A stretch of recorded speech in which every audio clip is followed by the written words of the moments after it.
Halo semuanya, pagi ini aku mau ajak kalian merenung sejenak, terinspirasi dari sebuah pesan yang sangat menyentuh. Pesan ini bukan cuma sekadar tulisan, tapi cerminan dari pengalaman hidup yang nyata, termasuk yang pernah aku alami sendiri. Pernahkah kalian merasa dikhianati oleh orang terdekat? Seseorang yang seharusnya menjadi tempatmu bersandar, justru menjadi orang yang paling melukaimu. Aku pernah merasakannya, dan itu datang dari saudara kandung sendiri. Sebuah pengkhianatan yang berakar dari satu hal, harta warisan.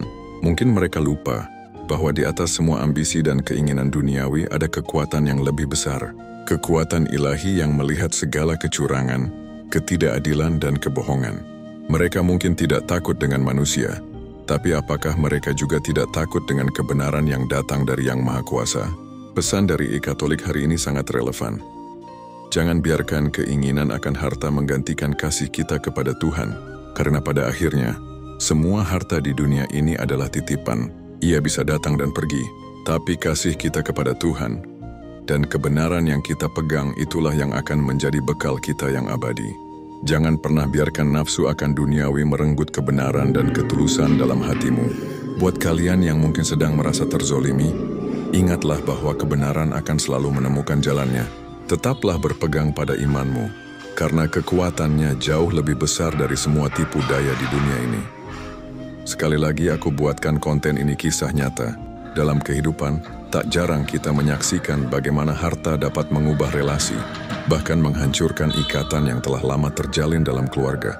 Warisan, yang seharusnya menjadi simbol kasih lintas generasi, justru menjadi pemicu luka dan pertanyaan mendalam tentang keadilan, kejujuran, dan kasih yang seharusnya mengikat kita. Aku pernah berdiri di titik itu, di saat kebenaran dikaburkan oleh niat yang tersembunyi. Ketika sertifikat rumah peninggalan Papa berpindah tangan tanpa sepengetahuan anak-anaknya, termasuk aku, anak tertua yang masih hidup. Di tengah reputasi beliau sebagai sosok yang baik dan berada secara ekonomi, aku bertanya-tanya, bagaimana mungkin keputusan sebesar itu diambil dalam diam? Apakah kasih bisa dibungkam oleh nafsu? Apakah kebaikan bisa ditutupi oleh manipulasi? Saat itulah aku menemukan satu pesan yang menggugahku dari galeri e-Katolik.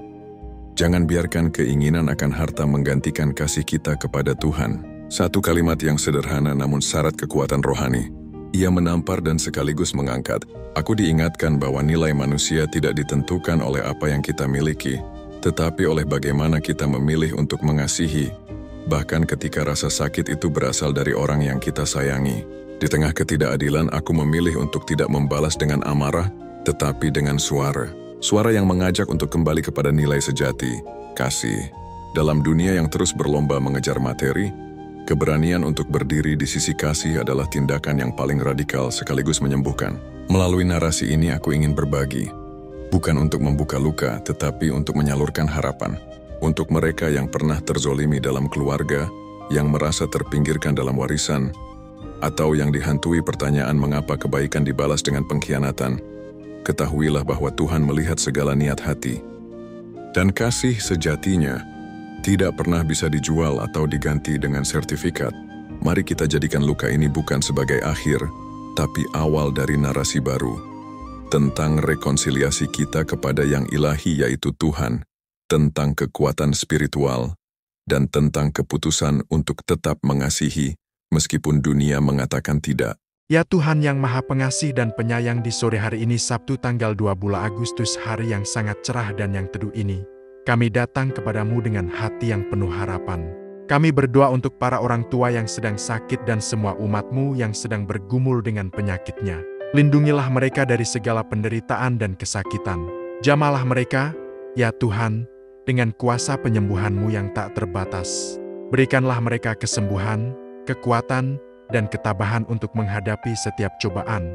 Berkatilah dan bantu tangan-tangan dokter serta tenaga medis sebagai kaki tangan-Mu di dunia ini, agar mereka dapat memberikan perawatan terbaik. Semoga kasih sayang-Mu selalu menyertai dan menguatkan mereka di setiap langkah.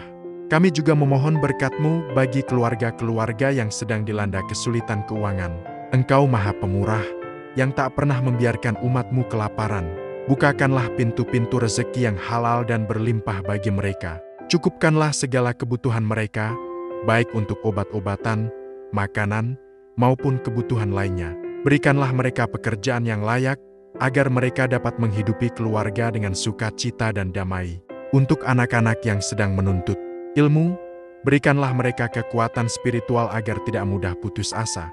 Terangi pikiran mereka dengan hikmat-Mu, bukakanlah jalan bagi setiap kesulitan belajar, dan tanamkan dalam hati mereka semangat pantang menyerah. Jadikanlah mereka generasi yang berakhlak mulia dan berguna bagi sesama. Kami serahkan segala doa dan permohonan ini ke dalam tangan-Mu, ya Tuhan. Kami percaya Engkau akan mendengarkan dan mengabulkan setiap untayan doa yang tulus dari hati kami. Amin.